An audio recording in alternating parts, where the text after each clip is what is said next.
면은 이게 계속 통증에 이제 신경이 가기 때문에 정작 지내는 데나 기도할 때 오히려 집중이 안 돼 버리죠. 그래서 자세를 바르게 한다는 게 때로는 이제 좋은 면도 있지만은 편하게 앉는 부분들이 이제 많이 필요하고요. 이제 그 해인사 다들 가보셨죠? 예. 해인사 가면 맨 먼저 떠오르는 게 뭐가 떠오르세요? 해인사 하면은. 그렇죠. 삼보사찰이니까 그 중에서 팔만대장경이죠. 그 이제 팔만대장경 정각을 올라가려면은 해인사 대적광전 뒤로 해서 이렇게 가파른 그 경사로를 올라가거나 아니면 옆으로 돌아가거나 하거든요. 가파른 경사길을 쭉 올라가면은 뭐가 나오느냐면은 그 동그란 문이 나오고 거기에 맨 이름 먼저 나오는 것이 수다라장입니다. 그 다음에 거기서 조금 더 들어가면은 이제 그 비로자나 부처님을 모셔놓은 법보전 이렇게 나옵니다. 그래서 이제 제가 드리는 말씀을 해인사 말하려고 하는 게 아니고 이게 이제 그 경전을 이제 범어로는 이제 그 산스크리트어로는 수트라라고 표현합니다. 그리고 이제 팔리어로는 수타. 그게 이제 한문으로 번역하면은 수다라 이렇게 되어지죠. 그래서 이제 그 경이라는 게 그 뭐 첩경자 이렇게 되니까 좀 길을 상징하는 이제 그런 의미가 되어버리죠. 즉 부처님이 걸으셨던 길을 이제 올바르게 이제 제시하는 길이다. 그런 의미로 볼 수가 있죠. 또 이것이 이제 또 다른 말로는 여러 가지 뜻이 담겨 있는데 뭐 이제 이 의미를 그대로 제대로 드러내는 거라든지 아니면 어떤 결실의 산출 뭐 이런 것도 있고 이제 실줄, 날줄이라 그러죠. 그것을 표현하는 말이기도 합니다. 이게 뭐냐면은 목수들에게 중요한 것은 나무를 자르려 그러면은 이 먹줄이 있어야 되죠. 이제 그런 것처럼 이제 그 지혜로운 사람에게도 그러한 실줄이 있어야 된다 이거죠. 그래서 이제 그 경자를 써서 능음경, 법화경 이렇게 다 이제 이렇게 표현되어지는 거죠. 이제 그렇게 이렇게 이제 이어져 가는데 그래서 이제 부처님 당시를 생각해 보면은 부처님이 설법을 하시잖아요. 경전은 부처님이 이렇게 그 결집하신 게 아니거든요. 제자들이 다 결집하신 거죠. 그래서 부처님이 그 설법을 하고 법문을 하고 난 뒤에 그 자리에 참석했던 분들은 뭐 다 비구, 비구니, 우바세, 우바이 다 마찬가지죠. 부처님 말씀을 잘 기억했다가 돌아와가지고 그것을 계속 이게 되씹는 거죠. 그래야만 이게 떠오르고 이게 자기 것으로 될 수 있는 게 되어지니까 그래서 부처님 당시를 생각하면은 경전이 따로 있어서 한 게 아니고 부처님 그 법문을 듣고 나서 그것을 잘 그 중에서 중요한 부분을 외워서 그거를 자꾸 곱씹어 가지고 다시 부처님 전에 나가서 이제 묻기도 하고 이런다는 이야기죠. 그렇게 이제 그때 당시 가르침은 이어져 내려왔죠. 근데 부처님이 돌아가신 지 한 200년이 되고서부터는 경전을 그러니까 그 전에 돌아가시고 난 후에 이제 경전을 결집을 했는데 그거는 암송으로 한 거거든요. 근데 이제 문자로 기록한 것은 한 200년 정도 지난 뒤에 문자로 이제 기록을 했다 그러죠. 근데 이때부터는 또 뭐가 문제가 되느냐 하면은 우리 여기 법화경 독송도 하고 해서 경전은 많이 보잖아요. 경전은 많이 보는데 이게 이 부처님 말씀을 곱씹고 처음에 했던 이런 게 안 되고 달을 가리키는 손가락 이야기를 많이 하죠. 달을 봐야 되는데 손가락만 보고 있다든지 아니면은 강을 건너는 뗏목 해가지고 강을 건너서면 뗏목을 놓아버려야 되는데 그걸 쥐고 길을 한다 이거죠. 그런 것처럼 이 거꾸로 가는 현상이 일어나게 된 거죠. 부처님의 가르침을 제대로 이해해서 자기 것으로 만들려고 하는 그런 과정에서는 이게 이제 초창기는 부처님 말씀을 곱씹고 개성으로 남겨서 기억하면서 막 이렇게 애써서 수행했다라면은 그 뒤에는 편리해졌죠. 경전이 이렇게 나와서니까 편리한 만큼 그것을 또 자기 것으로 만드는 과정에서는 여러 가지 생각들이 이제 뒤섞여 버리는 거죠. 그렇게 이제 전개가 되다가 중국으로 넘어오면은 선종에서는 뭐라 그러냐면은 직지인심 견성성불을 이야기하는 거죠. 경전의 가르침이라는 게 궁극적으로는 결국은 마음을 가르치는 것이라 그래서 이것저것 둘러봐서 되는 게 아니고 경전을 아무리 읽는다고 해서 곧바로 내 마음을 볼 수 있는 게 아니다. 그래서 그런 각도로 이제 강조점을 이렇게 이제 해오가 내려온 거죠. 그래서 이제 한번 이제 우리가 이제 대제프 보자라면은 그 이제 경전의 글귀에 그런 게 있습니다. 그물에 천코, 만코가 있지만은 고기가 걸리는 것은 한 코라는 이야기죠. 그물이 여러 이제 이렇게 코가 있지만은 고기가 딱 걸리는 것은 한 코에 걸리지 만 코에 걸리는 게 아니라는 이야기죠. 또 이 나무의 그 하루 종일 나무의 보배를 아무리 세워도 자기 자신에게는 아무런 이득도 없다. 이제 이렇게 표현을 하죠. 이제 그래서 어떤 선종의 가르침이나 이런 부분들은 좀 직접적으로 마음을 가르치는 이런 이제 각도로 왔다. 이렇게 이제 볼 수가 있죠. 그래서 옛날에 이제 그런 일화가 있습니다. 이 어떤 그 아주 정성이 지극한 어머니와 이제 그 남편은 일찍 죽었죠. 아들, 이제 효성이 지극한 아들하고 이제 두 사람이 살았는데 이 이제 그 어머니가 아들이 15살 될 때 아들에게 출가를 권유하는 거죠. 물론 중국에서 있었던 일입니다. 출가를 권유하면서 하는 말이 너가 출가를 해서 돌아가신 아버지도 극락왕생 천도도 하고 나도 좀 제도를 해다오. 그러면 그것이 가장 큰 효도가 되는 거다. 이렇게 해서 이제 출가를 권유를 합니다. 그래서 아들도 이제 그것을 받들어서 이제 출가를 하는 거죠. 근데 이제 출가한 지 한 2년 뒤에 집으로 이제 어머니를 찾아옵니다. 찾아오는데 어머니가 가만히 보니까 이 이제 출가 전에 했던 생활이랑 똑같은 거죠. 그 뭐 빈둥빈둥 놀기만 하는 것 같고 이러니까 이제 어머니가 한 말씀 하는 거죠. 이 그 부모를 천도하고 제도해 달려고 했더만은 이 자기 자신도 이 제도하지 못할 이 땡주 같은 놈아 이렇게 막 이제 퍼붓는 거죠. 그래서 이제 그러면 이제 그 말을 듣고 아들은 생각하는 거죠. 중노릇 잘하는 게 뭘까? 이제 고민을 하게 된 거죠. 그래서 이제 먼저 이제 이 생각해서 간 게 이제 그 아버지를 천도해야 되는 이런 게 있으니까 그 이 영산 작법이나 아니면 이제 번패를 하는 분들 있잖아요. 그 큰 스님 밑에 가서 배우는 거죠. 그래서 그렇게 하면은 이 아버지를 천도하는데 도움이 되고 중노릇 잘하는 것 같다. 이렇게 해서 이제 거기서 배웁니다. 배워서 이제 어머니를 모시고 오는 거죠. 모시고 와서 가사정삼을 걸치고 이제 이 그 번패를 하는 거죠. 그러니까 이제 그걸 보고 어머니가 이제 지팡이로 막 때리면서 아니 이거 저 부모를 천도 제대하려고 했는데 무당 노릇을 하려고 저리 왔느냐 하면서 막 때리는 거죠. 그리고 이제 어머니는 내려가고 다시 이제 생각한 게 그러면 중노릇 잘하는 게 또 뭘까? 이렇게 해서 이 고민을 하다가 경을 봐야 되겠다 해서 이제 경 공부를 하는 거죠. 그래서 이제 경 공부를 열심히 해서 강사가 되어 가지고 그 다음에 또 어머니를 모십니다. 그래서 이제 경을 그 강설하는 모습을 이렇게 보여드리니까 어머니가 이제 지팡이로 오히려 유혈이 낭잘 정도로 두드려 패는 거죠. 이 글을 배우고 글을 가르치려면 그 세속에서 해도 되는데 절에까지 와서 이 야단이냐 이렇게 해서 이제 막 이렇게 어머니는 또 내려가신 거죠. 그러니까 이제 아들은 또 고민이 되는 거죠. 10년 동안 번패 공부하고 10년 동안 불경 공부를 했는데 그게 다 소용없다 이거죠. 그래서 그러면 어떤 게 이제 중노로 잘하는 것인가 이제 고민을 한 거죠. 그래서 이제 이 그 전동록이나 선문염송이라는 책이 있는데 그걸 이렇게 저렇게 뒤져 보니까 옳구나. 이게 바로 이제 중노로 잘하는 법을 여기에 적혀 있구나. 왜냐하면 이 자기 자신의 그 참 마음자리, 자성자리를 찾아가는 방법, 길을 여기서 제시하고 있구나. 그래서 이제 아들은 이제 이 그 식량을 사들고 낫을 들고 이제 깊은 산속으로 들어간 거죠.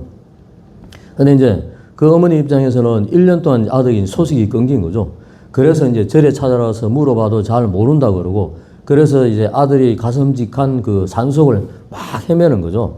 몇 달을 찾아 헤매다가 이제 이 겨울물에 이제 뭐 목을 축이고 있다가 이제 그 모래가 잠깐 있잖아요. 거기에 발자국 있는 것을 보고 이제 따라가니까 아들이 이제 그 굴에 있는데 그 옛날에 풀로 된 그 뭐 집이죠. 띠풀이라 그러죠. 그거로 이렇게 치고 이제 뭐 이 머리는 산발해가지고 수염은 기르고 이 거적대기 이렇게 걸치고 이제 가보자고 앉아 있는 거죠. 이제 그 모습을 보고 이제 어머니가 아들을 이제 목을 잡고 이제 막 울기 시작하는 거죠. 그 소리에 선정에 들어있던 아들이 이제 깨어난 거죠. 그 어머니의 울음소리에 아들은 그 순간 도를 깨달았고, 어머니는 이 또 아들이 눈을 탁 뜨는 순간 이제 도를 깨달았기 때문에 그 눈빛이 보통 우리가 형형한 안공이라 그러죠. 눈빛, 뭐 형형한 눈빛, 이것을 보고 또 도를 깨달았다는 이제 그런 일화입니다. 그렇죠. 근데 이제 이게 이제 엿볼 수 있는 것은 이제 그래서 아까 이제 처음에 말씀드렸다시피 이 10년 동안 번패 공부하고 10년 동안 불경 공부하고 그거대로 안 되다가 이제 직접 이 마음자리를 찾아 들어가는 그런 이제 공부를 통해서 이제 그렇게 이제 깨달음을 얻었다는 그런 일화죠. 그래서 아까 처음에 말씀드렸던 부처님 말씀에 대한 거, 경전에 대한 거, 이런 것들을 이제 어떻게 봐야 되느냐 하는 게 이제 우리 앞에 놓여진 과제라는 이야기죠. 경전은 중요하거든요. 이 중국의 여러 선사들도 경전의 중요성은 누차 강조를 합니다. 근데 이제 대부분의 스님들은 좀 선방 있는 스님들은 무시하고 가는 그런 경향들이 이제 왕왕 있죠. 이제 또 한 분은 문은 선사라고 중국의 운문종을 개창한 스님인데 이분도 이제 경을 굉장히 많이 보셨던 분이죠.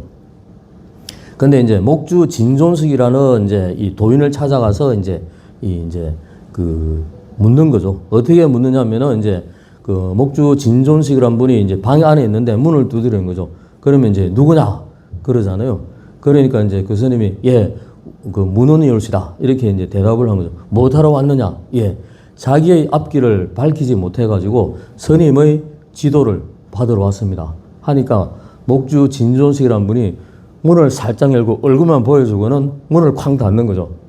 그는 뭐냐면은 선에서는 본래 면목 내지는 본래 마음자리를 찾아가야 된다 이렇게 표현하잖아요. 그래서 얼굴을 잠깐 보여준 게 나의 본래 면목이라 이거죠. 그래서 이제 첫날은 그렇게 넘어가고 둘째 날도 또 그렇게 한 거고 셋째 날 되니까 이제 그 똑같이 이제 누구냐 문은이 올시다 못하러 오느냐 자기의 일을 밝히지 못해서 스님의 지도를 받으러 왔습니다. 그러니까 이번에는 문을 활짝 열고 내려가서 이제 멱살을 잡고 이제 이렇게 하는 거죠. 일러라. 근데 이제 대답을 못하고 그러니까 이 도력찬이 같은 놈아 이렇게 표현하거든요. 도력찬은 뭐냐면은 아무 쓸데없는 그런 사람을 이제 이야기를 하는 거죠. 이제 그런 상태에서 이제 확 밀쳐버리니까 넘어지잖아요. 넘어지고 이제 목주 진존식이란 분은 이제 방 안으로 문을 닫으려고 탁 하는 순간에 문무는 사자가 이제 문을 닫으면 대답을 못 들으니까 다리를 탁 갖다 대는 거죠. 다리를 갖다 대고 문을 닫으니까 다리가 부러진 거죠. 근데 그 순간 그 스님은 도를 깨달은 거죠. 그래서 하여튼 뭐 이게 다리 부러지고 도를 깨닫는다면 몇 번 부러져도 안 괜찮겠습니까? 그런 이제 일화로 유명한 이제 그런 건데 여기서도 이제 엿볼 수 있는 게 그런 거죠. 우리가 경전을 그러면 우리가 이제 뭐 조금 있으면 사견도 하지만은 한 231일 동안은 법화경 독송을 했잖아요. 암송도 있고 독송도 있고 뭐 이렇게 이제 간경으로 표현을 하죠. 그러면 경을 본다는 부분들에서 어떻게 봐야 되느냐? 뭐 이제 종범 스님은 그렇게 표현하는데 먼저 청경을 해야 된다. 경전을 들어야 된다 이거죠. 그 다음에 들으면서 암송한다는 이야기죠. 외우고 그 다음에는 이제 간경을 해야 된다. 간경은 뭐로 하겠습니까? 경을 본다는 거. 눈으로 보는 게 아니죠. 눈으로, 그렇죠. 마음으로 봐야 된다 이거죠. 즉, 맨 처음 아까 말씀드렸다시피 이 부처님 당시 부처님 제세 시에 제자들이나 제가 불자들이 했던 방법은 부처님 설법을 듣고 돌아와서 끊임없이 그것을 되뇌었다는 이야기죠. 그런 것처럼 이제 경전을 우리의 어떤 앞길을 제시해 주는 지침이기 때문에 굉장히 중요하죠. 그 중요한 경전을 그냥 눈으로 뭐 읽거나 아니면은 독송하는데 급급하거나 이렇게 되어버리면은 자기 것이 안 되어버리는 거죠. 그래서 이제 아까 말했던 문은선사나 어머니와 아들의 경우도 그렇게 이제 자기 마음자리를 스스로가 찾아가니까 그런 게 가능한 이런 일들이 일어난다는 이야기죠. 왜 이제 옛날에 보면은 할머니나 어머님들의 어떤 그런 된장찌개나 청국장 끓이면은 우리가 그 맛이 참 정말 너무 잘 끓여가지고 이 머릿속에 각인대가 있거든요. 근데 이 그 딸들한테 레시피를 전해줘도 그 맛이 안 나온다 이거죠. 그러니까 이제 뭐 시행착오를 겪어서 한 번, 한두 번 나올 때도 있지만은 또 한평생 안 나올 때도 있고 몇 번 그렇게 나올 때도 있죠. 또 유명하다는 음식점에 가면은 그 음식점에도 이 뭐 몇 대를 내려온 경우로 보더라도 이 할머니가 할 때, 어머니가 할 때, 딸이 할 때 똑같이가 않단 말이죠. 그것은 이제 각자가 가지는 또 손맛이 다르다는 이야기죠. 근데 일본의 전통을 보면은 일본은 그 가게를 100년씩, 200년씩, 300년씩 이렇게 이어온 이런 경우들이 굉장히 많죠. 그래서 그 전통을 지키는 이런 게 굉장히 많습니다. 이것은 뭐냐면 일본에는 선의 문화가 생활 속에서 뿌리내리고 퍼졌다는 것의 한 이제 반증이라고 이야기를 하죠. 그래서 아까 말했다시피 그 할머니와 어머니들의 그런 어떤 음식 솜씨를 흉내낼 수는 있지만은 그것은 바탕이 될 뿐이지 자기 나름의 손맛을 개척하고 만들어 가야 되죠. 그 자기께 되지 않는다라면은 그것은 결국 이제 제대로 된 맛이 나오기가 힘이 든다는 이야기죠. 경전의 말씀도 마찬가지다. 우리가 부처님의 가르침이나 말씀이나 이런 부분들을 자기 것으로 되돌이키고 만드는 이런 과정들이 계속되지 않는다라면은 그냥 읽어버리고 눈으로 본 그것으로 끝나버린다는 이야기죠. 그래서 또 이제 뭐 다 그런 것은 아니지만은 우리 불자님들이 대체적으로 귀가 좀 얇죠. 누가 뭐 좋다 하면 거기에 확 몰려가고 또 누가 뭘 잘한다 그러면 거기에 몰려간다는 이야기죠. 그래서 이제 성절 스님이나 경봉 큰 스님에게 스님들이 묻죠. 스님 공부가 잘 안 됩니다. 어떻게 해야 됩니까? 그러면 하신 말씀 한마디가 그렇게만 해. 이렇게 표현하거든요. 즉 변함없이 꾸준히 하나를 잡고 천착에 들어가라. 이것저것 기웃기웃 거리면은 제대로 하기가 힘이 든다. 왜냐하면은 관음기도를 10년 한 분이 어떤 스님이나 누구한테 또 뭐 이게 또 무당들한테 그런 말 듣고도 그쪽으로 헷가닥 하는 분도 계세요. 이 지장기도를 해야 너는 맞다.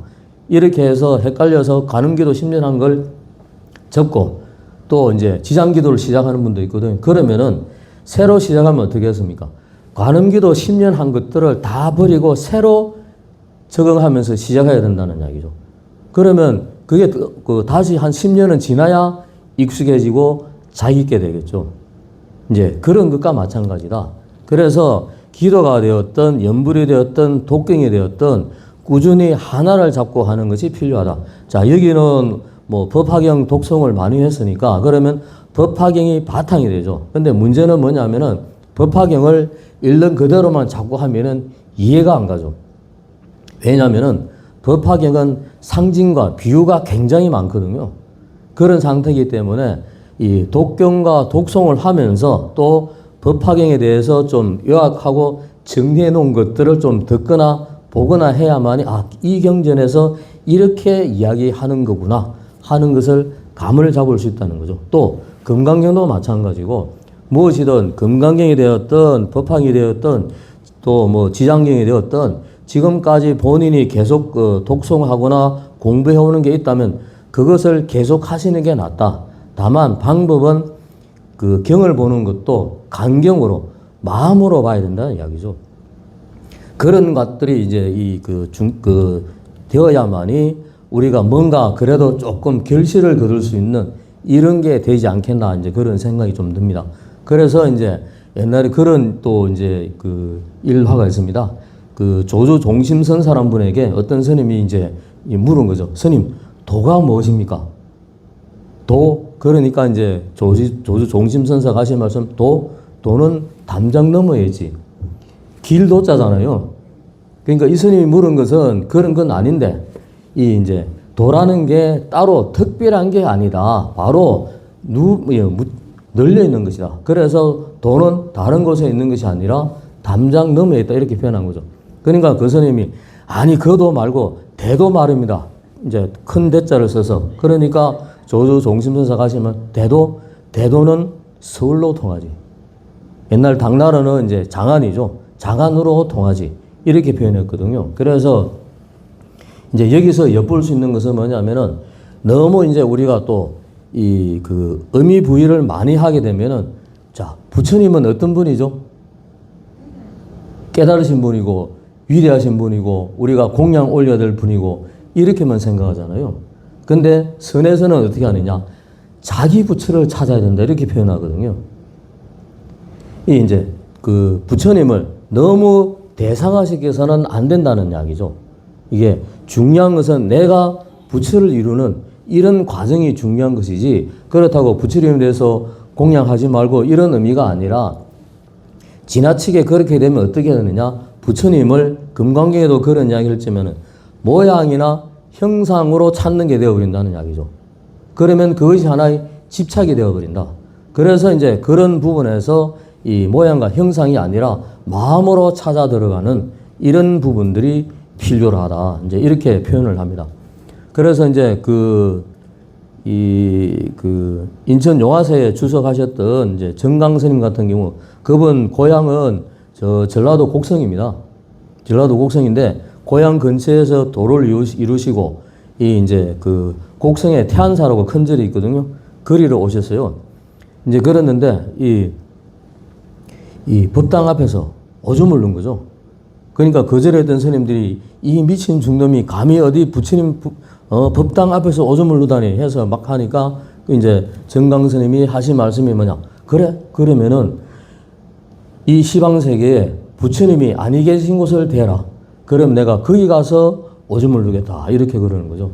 그러니까 이제 거절 스님들은 그 이야기를 못 알아듣고 막 이제 두드려 패서 이제 내쫓아 버렸다는 그런 이제 일화가 있습니다. 근데 이제 그런 것처럼 부처님은 시방세계 어디에 계시지만은 그것을 자기 것으로 만드는 이런 부분들이 굉장히 중요하다. 이제 선에서는 대체적으로 그런 점을 강조를 많이 합니다. 그래서 우리가 강경하는 거나 독경하는 거나 청경하는 거나 이런 부분에서 이 사경하는 거나 어떻든 간에 이 마음으로 잘 배우고 듣고 이제 이렇게 해 가야 된다. 이제 이런 의미에서 말씀을 드렸죠. 그래서 그러면 이제 우리가 찾는 도라는 게 중국 사람들은 깨달음을 도라는 말로 바꿔버렸죠.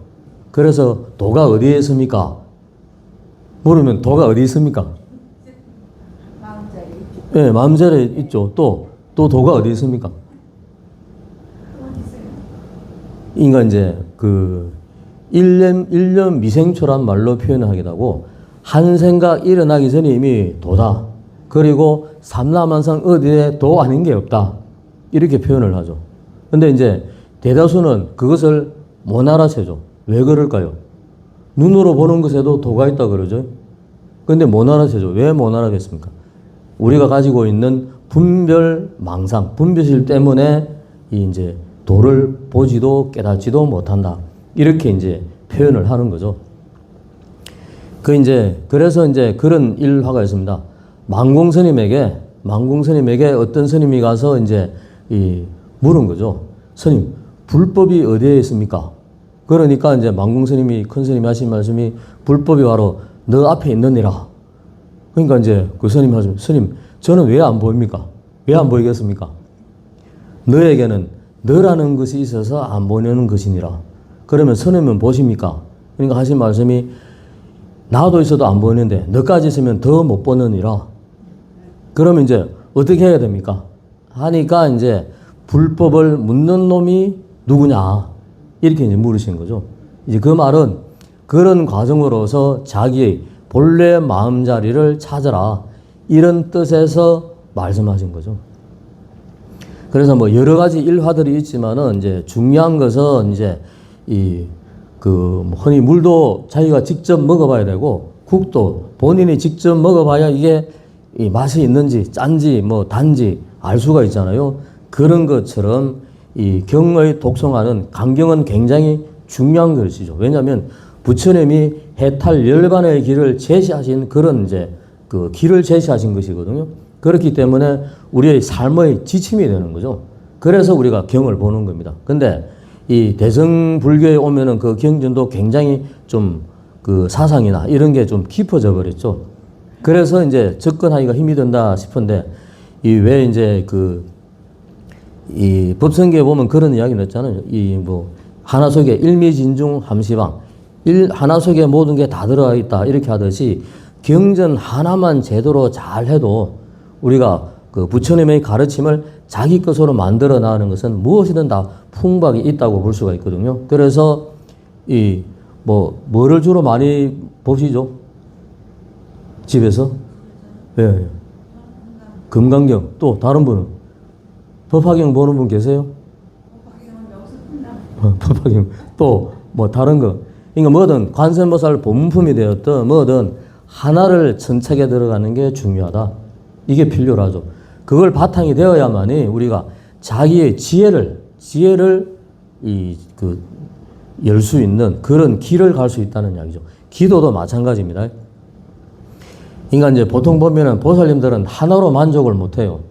저 화계사 있을 때 보니까 어떤 보살님이 매일 새벽에 2시간 동안 댁에서 기도를 하신대요. 그러면서 또 저한테 묻는 것은 스님, 누가 이 경전이 좋다고 하던데 그걸 한 번 더 해도 되겠습니까? 이렇게 묻더라고요. 그래서 제가 했던 말은 하는 대로 하시는 게 낫습니다. 이렇게 표현을 했는데 그런 것처럼 기도도 이 기도하고 저 기도하고 바꾸는 것이 아니라 관음 기도를 하는 분은 관음 기도로 영가 천도도 시킵니다. 영가 천도하면 보통 지장 기도 생각하시잖아요. 근데 관음 기도를 하는 분은 관음 기도로서 관세음보살님의 가피력 속에서 돌아가신 분도 천도시킨다는 이야기죠. 또 지장 기도를 하는 분은 우리가 흔히 착각하는 부분들이 이 지장보살님은 영가를 천도하는 보살님 이렇게 생각하잖아요. 근데 지장보살님의 명호를 부를 때 우리가 유명교주 지장보살이죠. 유명계는 빛이 없는 흐릿한 세계입니다. 바로 이제 저성세계를 이야기하는 거죠. 거기에 교주가 지장보살님이죠. 그리고 이제 명부시왕 이렇게 되는 거고 또 남방화주 지장보살이라고 그러죠. 남방은 뭐냐면 우리가 살고 있는 여기 남선부지를 이야기합니다. 이것을 화주, 교화할 화자입니다. 교화하는 주인이 또 지장보살입니다. 그리고 이제 이 대원 본존 지장보살, 지옥에는 중생까지도 구제하는 원을 세우신 보살입니다. 그래서 이제 지장보살님을 믿고 주왕하고 기도하는 거거든요. 그런 것이기 때문에 지장 기도를 하는 분은 지장 기도로서 입시 기도도 하고 영가 천도도 하고 뭐 병고 개차 발언도 병행을 한다는 이야기죠. 예. 그래서 가능한 한 본인이 하는 기도가 있으면은 하나를 가지고 꾸준히 하는 것이 낫다. 물론 본인의 능력이 출중해가지고 이 기도도 잘 되고 저 기도도 잘 된다면은 무엇을 해도 상관은 없지만은 가능한 한 하나를 꾸준하게 해가는 게 좋고 그 하나를 그냥 하는 것이 아니라 경을 읽을 때처럼 마음으로 기도해 가는 것이고 또 지장 기도를 하거나 관음 기도를 한다라면 관세음보살님과 관련된 것, 그 관세음보살님의 수행법과 또 가르침과 이런 것들을 또 깊이 또 궁구에 들어가야 되죠. 그래야만이 관음 기도를 하는 자기 자신을 완성시켜 갈 수 있는 것이라 이렇게 이제 볼 수가 있습니다. 그래서 이제 우리가 찾는 도라는 것은 따로 멀리 있는 것이 아니라 우리 생활 속에서 삶 속에 있는 것이고 그것을 찾아가는 몫은 바로 이제 우리들 자신에게 주어진 것이다. 그리고 가능하면은 경이 되었든 기도가 되었든 하나를 가지고 꾸준히 해 들어가는 것. 그것이 바로 자기 것으로 만들어가는 첩경이지 않겠나 싶습니다. 예, 마치겠습니다. 고생하셨습니다.